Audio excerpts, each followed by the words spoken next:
watching BYUtv on KBYU-DT Provo, Salt Lake City.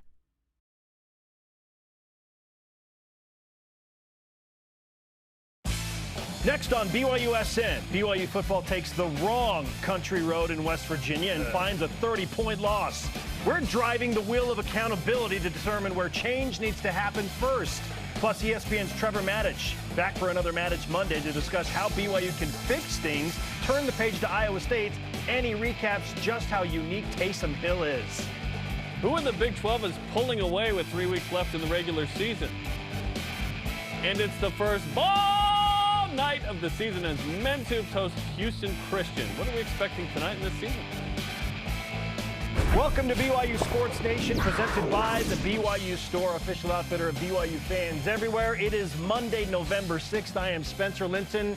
To my left sits a man who actually knows what Jaren Hall looks like, Jerem Jordan. So Jaren was mistaken. Was it before the Utah game in 2021? Arizona State, I believe. Arizona State.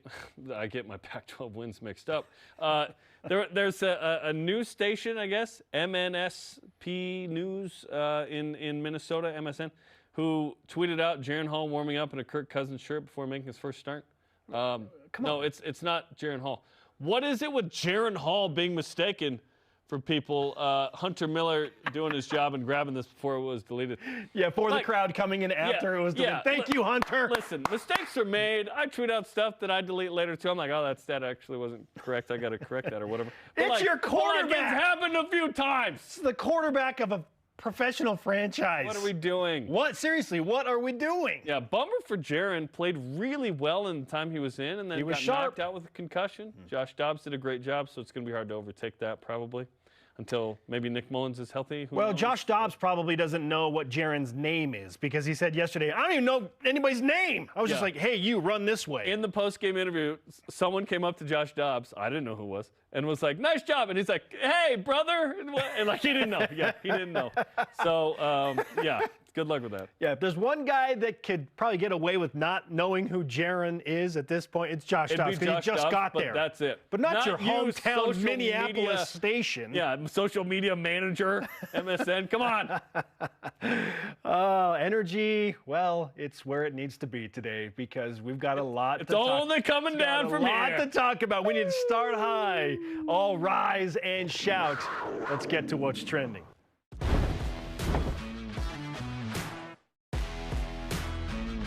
just shows you this conference isn't easy. Time to regroup, time to get back, and get home for this next game. What's trending? Presented by BYU Food to Go, the MVP of your next event. Today, we bring out the wheel of accountability. Yes. Who's getting the blame? There are 14 different items that are on the wheel today, and we're going to spin it. One of these is just we go home. We just leave and show's over. We're going to spin it and talk about all these things because, frankly, all 14 of these things on the wheel had a factor, or we believe were a factor, in what happened on Saturday night. Some of our audience may not understand the words you're saying. The will of accountability. Wheel. It's the also wheel. Why you're saying what? I watched Hot Rod in West Virginia. Nice. Very, very well done. Well done.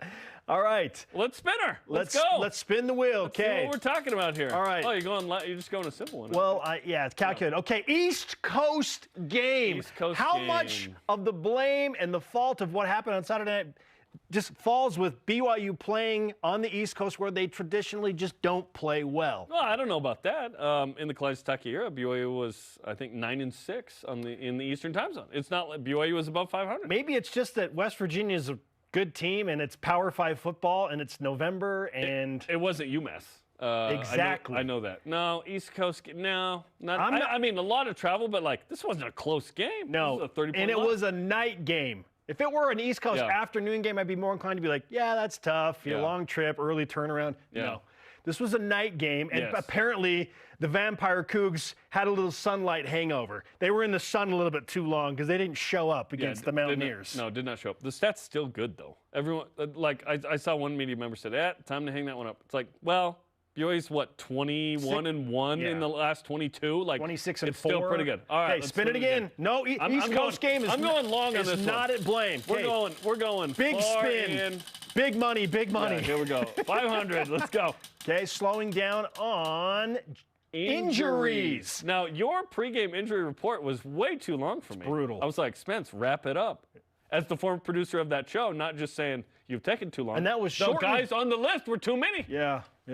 It's brutal when you get to this part of the season, but we talked about BYU would probably end up here. Like, okay, like this is what happens in major college football, especially in Power 5 football. We did not expect a couple of guys on that list. How do you respond to this? But, I mean, Keaton Slovis, Darius Lassiter, Keanu Hill. Cody Epps went out early in the game, but he started and was making somewhat of an impact, and then he goes out, unfortunately.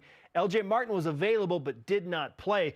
BYU's not deep enough to overcome this graphic. No, Jerem, the biggest issues players. for me on Saturday night as far as injuries go were on the lines. Paul Miley did not play at guard, and they tried to put Caleb Etienne in there. Caleb Etienne is not a guard. Did not play great. He didn't understand the position. No. He was not in the right position. I mean, there were some blatant, really, really poor missed assignments. That's going to be a tough film room watch. Right? Yeah. So BYU really missed Paul Miley a lot. And then on the defensive line, BYU's down Caden Haas. You're down John Nelson, who, according to Pro Football Focus, is BYU's highest-rated defensive lineman. Like, John Nelson didn't play. Again, John Henry Daly was not available. Yeah. They were down a bunch of guys up front.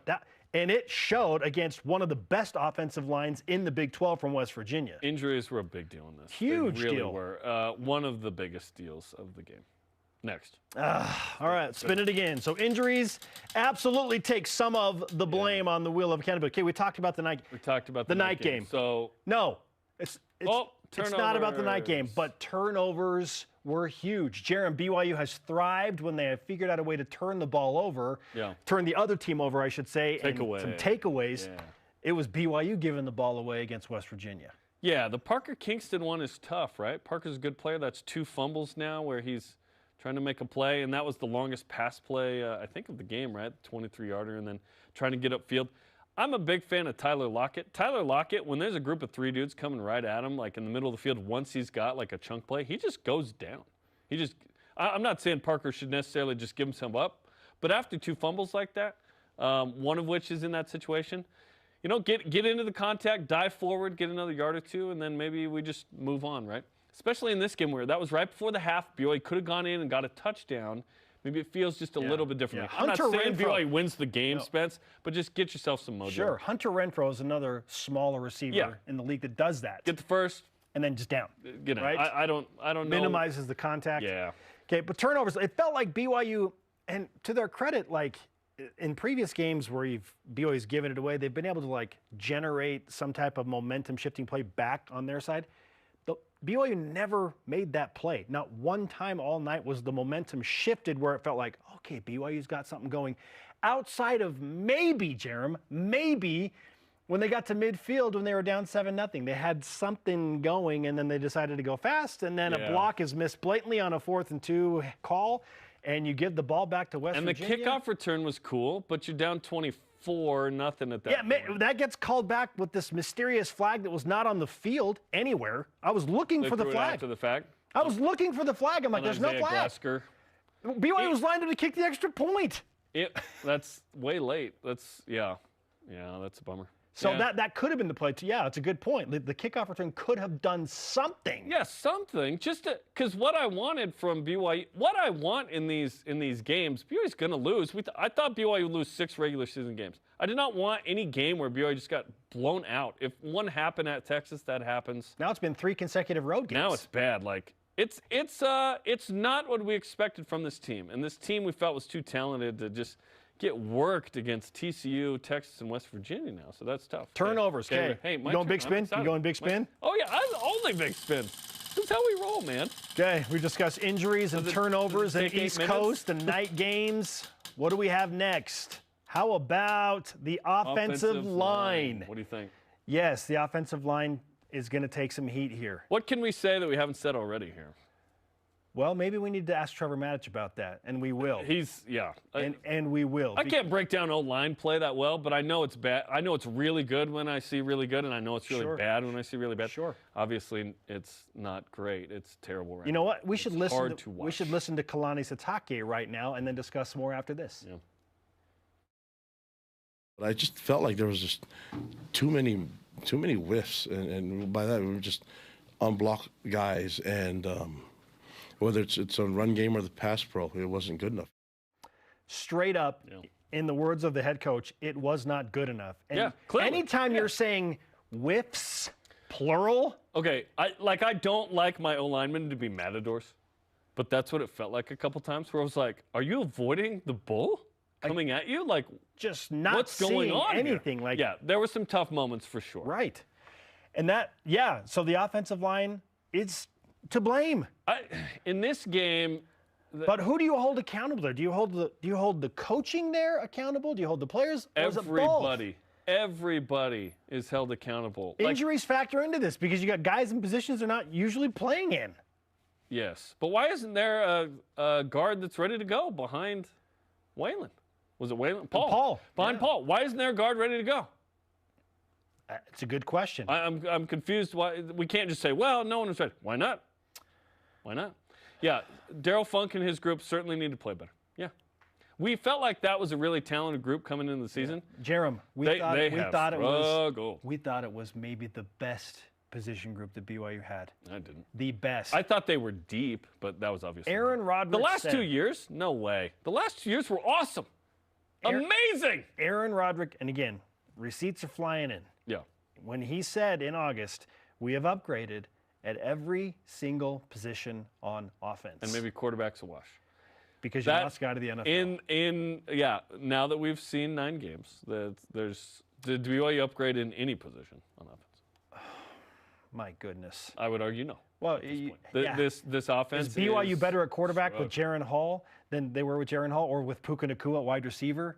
Like, the offensive line clearly doesn't touch what BYU's offensive line did last year.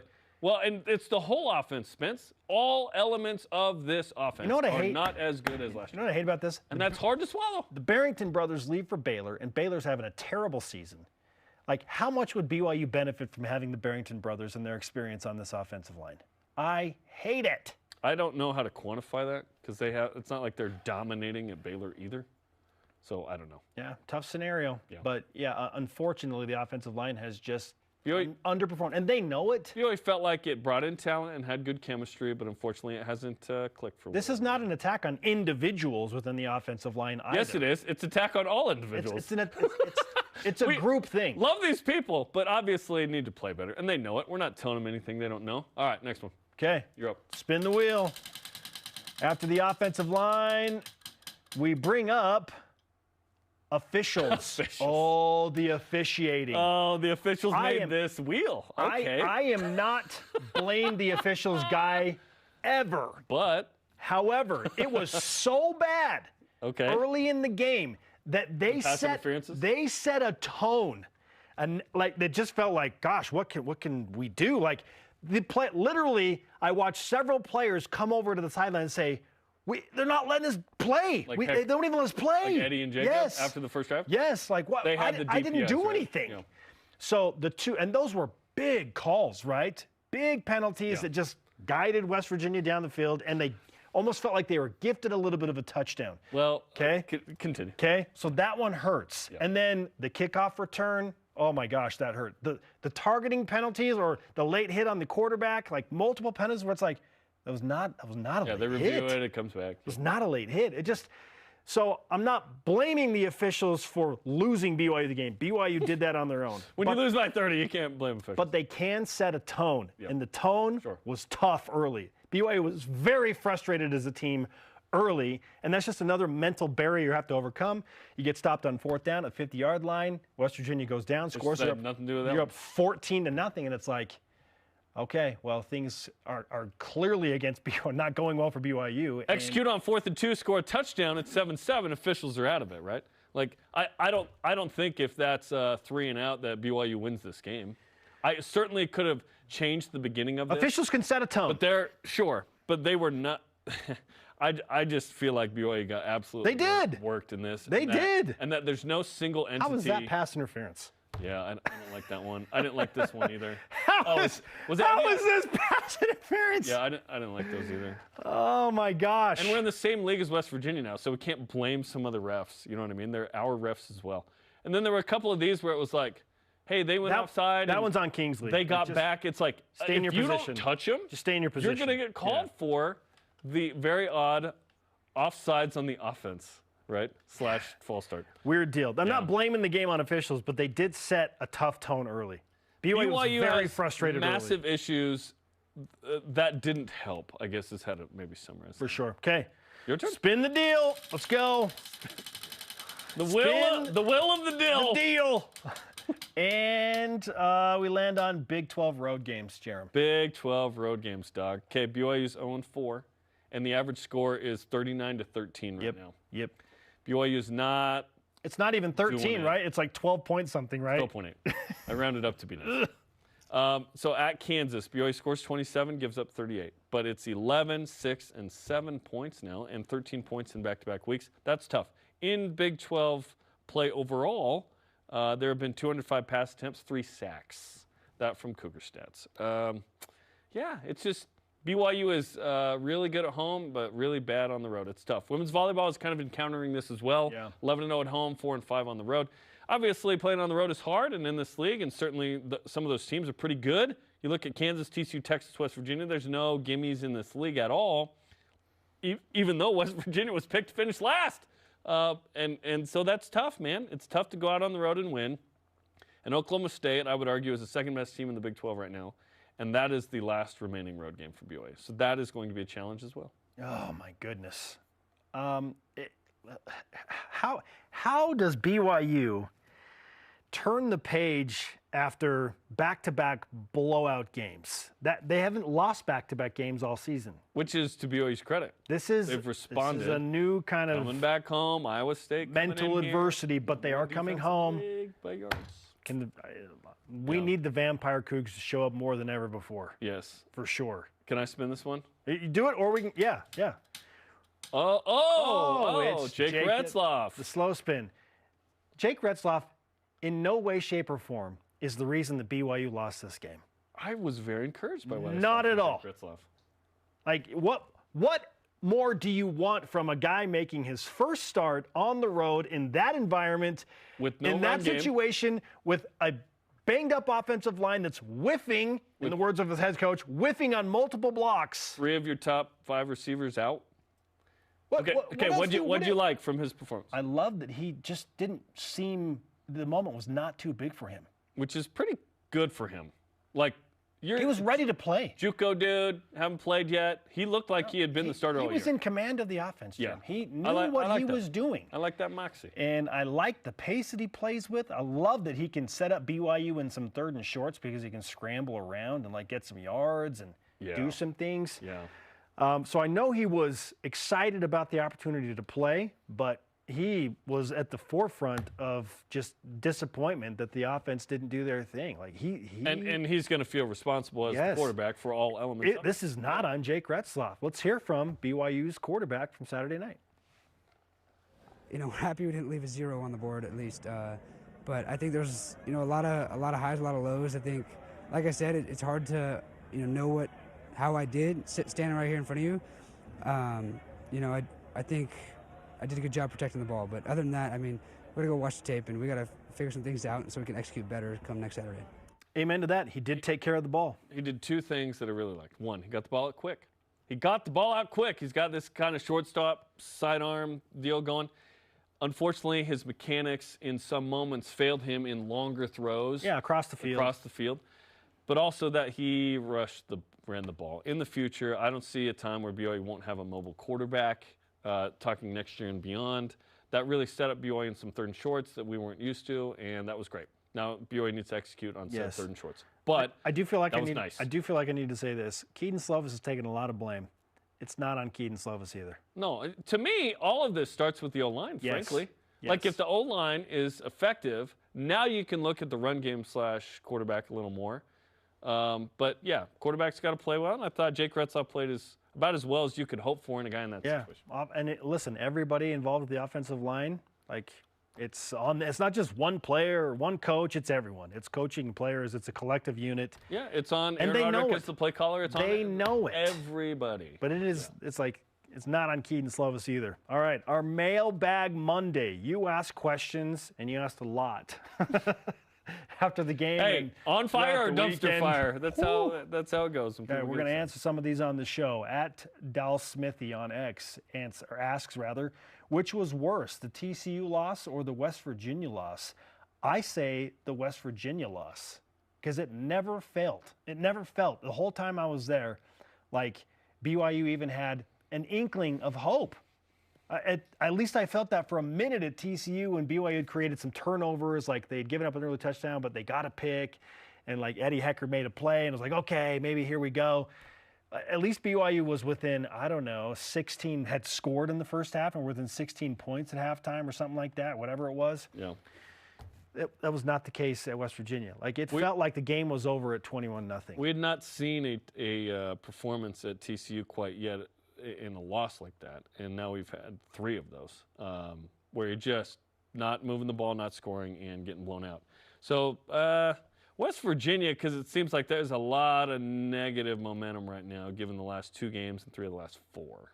So I'm going to say West Virginia. Yeah, I mean, the TCU loss was bad for sure. But, I mean, BYU being shut out 27-0 at halftime. I love your question, and I hate it. Yeah. So thank you. Hashtag BYUSN on X, Facebook, and Instagram. Coordinator's Corner is at 2 Eastern Time with Jay Hill and Kelly Papinga coming on the show, talking about what happened Saturday. Looking ahead to Iowa State, big game. One more for bowl eligibility. Come on, baby! It's on the BYUtv app at 2 Eastern. Up next, it's time for Mattich Monday. Here's a guy who's had some strong opinions all season, specifically about the offensive line. Spinning this one more time. Where does he have the will of accountability going? This is BYU Sports Nation. This portion of BYU Sports Nation is presented by BYU Food to Go, the MVP of your next event.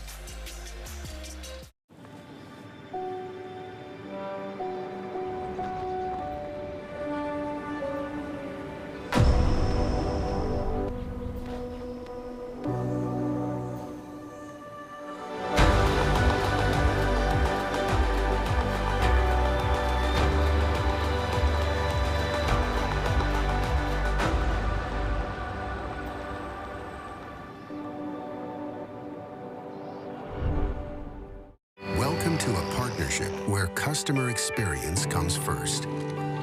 It's our focus. It's your expectation. We provide support to those that go the extra mile for all of us. Supplying products, training, and service for generations. Learn more at bradyindustries.com.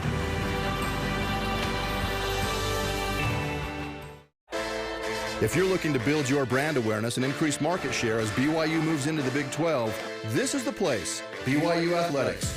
We can provide the tools you need to make sure your company is seen and heard. BYU Athletics is where you can align your products and services with loyal fans that cheer for our Cougars. And they can also help your business win. Learn more about what a partnership with BYU Athletics and your company will look like. After all, this is the place. Email sponsorship at byu.edu today.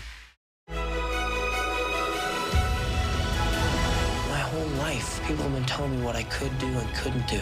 I've always listened to them, believed in what they said. I don't want to do that anymore. In this lifetime, you don't have to prove nothing to nobody except yourself. Hey, what are you doing? You treat me like your brother, man. You were born to wear that jacket. You ready, champ? I've been ready for this my whole life.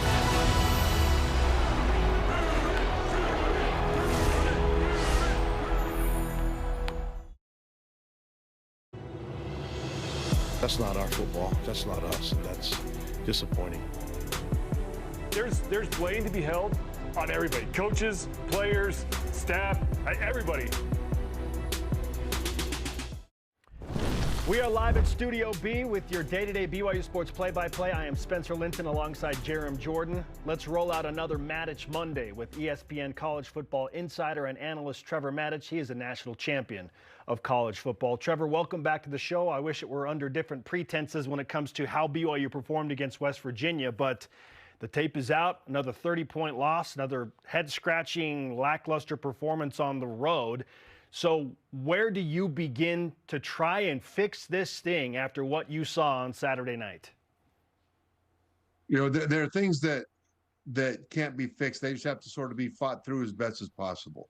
You know, this was a perfect storm in a lot of ways. They had a physical game the week before at Texas, and now they go to play out West Virginia in a night game that against a physical team that's on the rise and has beaten a bunch of good teams and has given a bunch of others scares. So this West Virginia team is no joke. And BYU was very banged up on both sides, and it was just a tough place to be. So the first thing they need to do, and they've been here before and they've done well at it, the first thing they need to do is make sure to stay together as a team. You don't want fingers to be pointed. You don't want this thing to be fractured. BYU has a bright future, medium and long term, in this league. The next 3 weeks, they've got 3 extraordinarily difficult games coming up. And the most important thing for them to do is to make sure that they remain a team, that they remain committed to each other, that they have each other's backs. Then they'll do the best they can to play the best they can. But in the longer term for BYU, the most important thing they can do is stay together. When BYU plays well at Arkansas, at home against Texas Tech, at home against Cincinnati, certainly we're talking about 2 of those 3 being on at Lavelle Edwards Stadium. BYU is 0-4 in Big 12 play on the road. Certainly at Oklahoma State, it's going to be tough, especially the way they played against the Sooners in the win. Is being home enough to feel confident that BYU will bounce back and get a win Saturday against a pretty good Iowa State team? Or are there bigger issues that may seep into home and night game? Well, I think being home will be huge because their fans are going to support. Their fans are going to have their back, and that energy is something that this team needs right now.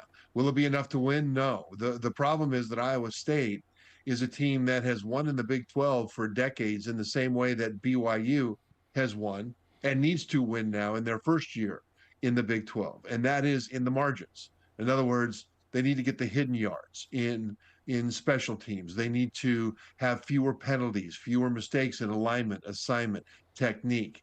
They need to get that extra yard or 2 from the ball carriers. They need to make sure the opposing ball carriers are tackled securely so they can't get those extra yard or 2.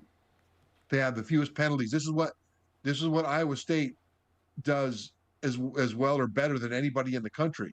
And when BYU is at their best, it's what BYU does as well or better than anyone in the country. So this is a fair fight against styles that are very similar from a standpoint of how they've achieved success in recent years, especially.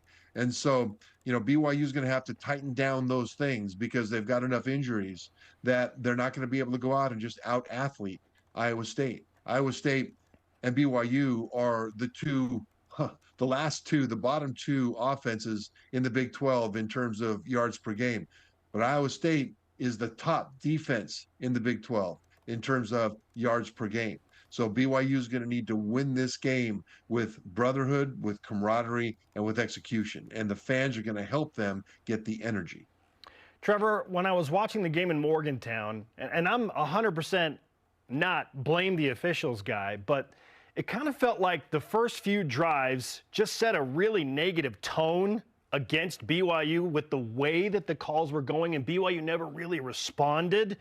Again, I'm not going to blame the officials, but is there an element to that? And if it happens, how does BYU overcome something like that when the calls are not going your way early in the game in a hostile environment and you find yourself down all of a sudden 14-zip? It can be deflating. And I agree with you that the officials weren't the problem here. But there were a couple of plays that I just shook my head. The 2 plays that were called against BYU defenders for late hits against a sliding quarterback, those were, in my opinion, horrifically bad calls because the quarterback ran right up to the defender both times and then slid underneath them, basically. The defender didn't launch into the quarterback either time. He didn't go to hit the quarterback. He pulled the punch. He kind of leaned into him a little bit, but he was pulling the punch so he wouldn't fire into him when he saw and make a hit when he saw that the quarterback started to slide right in front of him. And I think the officials would have done a whole lot better to have identified the fact that the BYU player didn't try to make a hit. He tried to pull the hit when the quarterback got right on top of him. Because the truth of it is, if I'm a quarterback now in college football, I'm doing that every time. I'm running right up to a defender, and when he comes up to lay one into me, I'm starting to slide because I'm going to get another, 15 on top of that. And so I thought that was poor. But the thing is, if you're committing penalties, and BYU had 10 of them in this game, if you're committing penalties and they're being flagged, that's on you. But when you feel like there's some key penalties at key moments that shouldn't have been called, and there were a couple of those that I think shouldn't have been called, in that kind of an environment, it's deflating, especially when you realize that you're kind of out of people to be able to overcome, negative plays that happen because of penalties. And so you realize it's going to be hard to overcome that. And that's part of the problem, I think, up there in West Virginia. BYU kind of ran out of people because of injury. Jake Kretzloff made his first start at quarterback, going 24-42 for 210 yards and rushing 10 times for 26 yards. What did you make of his first start? I thought he was great. I thought he was fearless. That's probably the biggest thing. He seemed to know what he was looking at. He didn't seem rattled. That's important, especially in a place where getting rattled is kind of easy to do. Lots of very good players and very good teams tend to get rattled at night in West Virginia. And he seemed to have everything, wired relatively tight. And that's really good for his first start at this level. I was impressed with that. It was good that he was able to run around, because you kind of need to be able to run around with the pass protection that BYU's been getting for the last couple of years at times. Now, normally BYU has been good in pass protection. They've kind of not been good the last 2 weeks, and that's been a real problem for quarterbacks. And so the fact that he's been able to run around, especially in this particular game, has been really important. Trevor, we've been toying with the wheel of accountability, looking at all of the reasons that things went wrong in Morgantown and why BYU lost by 30 again. Where does your accountability start if you are looking to not point a finger, but just kind of explain where it needs to change and who needs to be held accountable first before we start looking at everything else? Let me say it this way. The people that need to be held accountable need to stand up and put their hand in the air and take accountability. Because right now there's a lot of finger pointing from the fans. And they're pointing out, and we've talked a lot about the offensive line. We've talked a lot about play calling and things like that. There are things that can't be helped, the injuries. BYU has improved their depth and over the course of the last couple of years in anticipation of getting into the Big 12, but they're still not enough, and they still have had a whole lot of injuries even beyond that. I think there are some people that would do well to stand up and say, it's me. That's what needs to happen. It wouldn't do well for me to point a finger at somebody. I can say overall that this was a season more than any in recent memory where the running game needed to step up and fix a lot of problems. And the running game is the worst in the country. Statistically one of the worst. I haven't looked this week, but certainly why they even call a play that's a running play on a 4th and 2, or that could be a running play on an RPO kind of a thing, is beyond me, because the rushing attack can't function. It doesn't function at all. And there needs to be accountability there, but I'm waiting for people to stand up and take accountability is what I'm doing. But that's where it starts. If you can't run the ball, then you have to be an elite passing team. BYU has the potential to be a very good passing team, even without running the ball. If everybody's healthy, BYU is a very good passing team. But without that running game in the Big 12, they're one-dimensional and they're in trouble. And accountability needs to start with people to volunteer their accountability rather than have somebody else drag them out. The good news is BYU is 5th worst in yards per game rushing and 8th in yards per carry. So not the worst. That is the good news of the day. They're not good. Yeah. Hey, let's go. Let's talk about some of the NFL guys. Notably, Taysom Hill becomes the first player since 1964. Frank Gifford, Monday Night Football, watching that growing up, with 10 passing, 10 rushing, 10 receiving touchdowns in a career. How would you summarize what he's done as an NFL player and continues to do? Unique. It's absolutely unique, especially in this age of specialization where you've got kids, in the 7th grade up and even earlier than that, Their parents hire football coaches for them. They hire position coaches for them so they can learn how to be what they're going to be. And they tend to really excel some of these kids from the very beginning because that's what they focus on. And their people are being paid to teach them how to do it. Versatility kind of goes out the window. And I am, the fact that Taysom is so versatile is great. But I'm impressed with the Saints that they were had the foresight to understand that they had a unique weapon here. And that if they tried to plug him in as a quarterback or plug him in as a tight end or plug him in as an H-back or whatever they wanted to do, he would be good at any of those positions. But to have him do all of those things in situations gives the Saints an edge over the defense. And that's where the Saints were able to use him that way. And so I love it that they gave him the opportunity to excel at what he's best at, which is to do a whole lot of things at a very high level. And the way that he represents the team, the league, and BYU with his joyfulness in the game, I think is wonderful. Because when you watch Taysom Hill play, you can't help but have a smile on your face because you know he's playing with a smile because he loves it so much, just like that little kid. All right, let's stay with the quarterback theme in the NFL. And I know BYU fans were very interested to see what Jaren Hall did. Unfortunately, he leaves early in the game because of that concussion. But Trevor, up to that point, he looked pretty sharp. What'd you think of the little bit that you saw from Jaren Hall in his first NFL start? He was decisive. I mean, he completed 5 of his 6 passes. He had a couple of nice runs. He was moving the team. It's really unfortunate that he got hurt because the start would give you, I don't want to say hope. I want to say expectation that he could continue to grow. He could continue to move the team, continue to do great things. Now, I don't know what's going to happen because Josh Dobbs came in literally, without having a practice snap and did a lot of really good things and led them to that win. So I don't know what the Vikings are going to do going forward. I do know that in his first opportunity that Jaren did everything he could with the opportunities that he had. He was very efficient. He was a leader and he moved the team. When you move the team believes in you. Love that, Trevor. We appreciate you always calling it how it is, whether we're talking BYU and their struggles or we're talking BYU guys in the NFL. Not the worst in the country. So listen, the BYU's players are playing as hard as they know how to play. I want to be very careful as a former player here. They're playing as hard as they know how to play.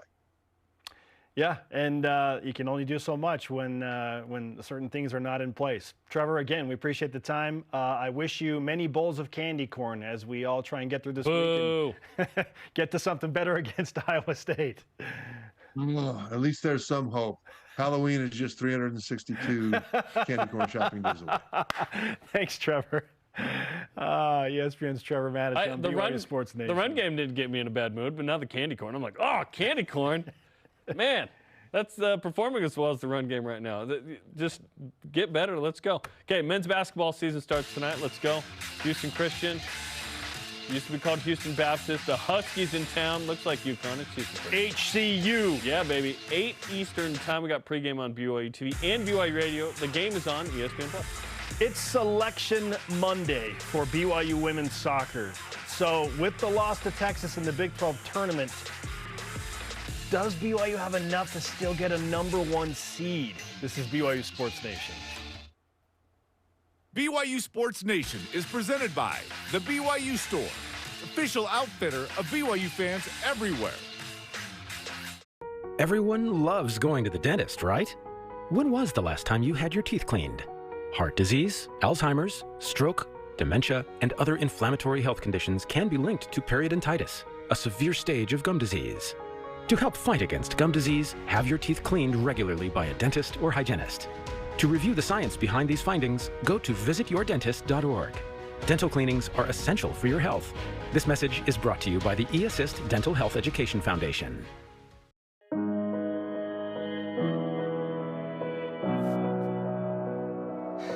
You're doing it.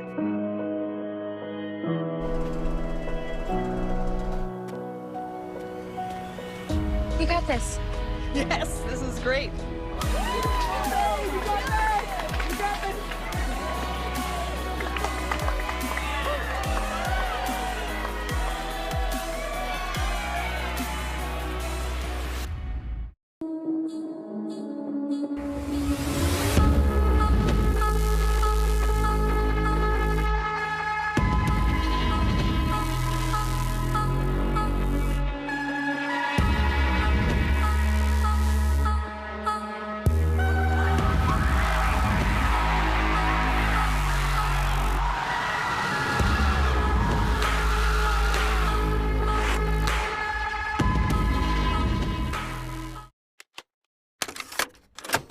Hit the road with the all-new and all-electric Nissan Ariya SUV.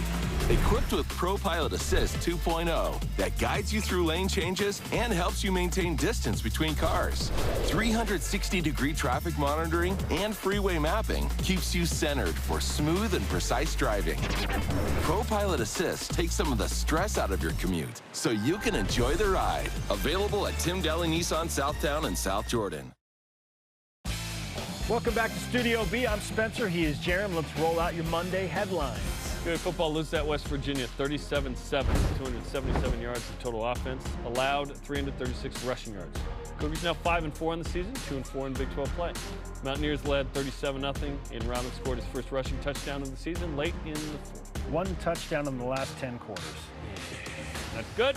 BYU hosts Iowa State Saturday night, pregame 8 Eastern on BYUtv and BYU Radio. We expect to know the BYU Oklahoma time and TV later today. Come on, night game. Cougars in the NFL Part 1. Jaron Hall got the start for the Minnesota Vikings. 5 of 6, 78 yards passing, rushed twice for 11 yards, but left early with an unfortunate concussion. Hope he's back and available soon.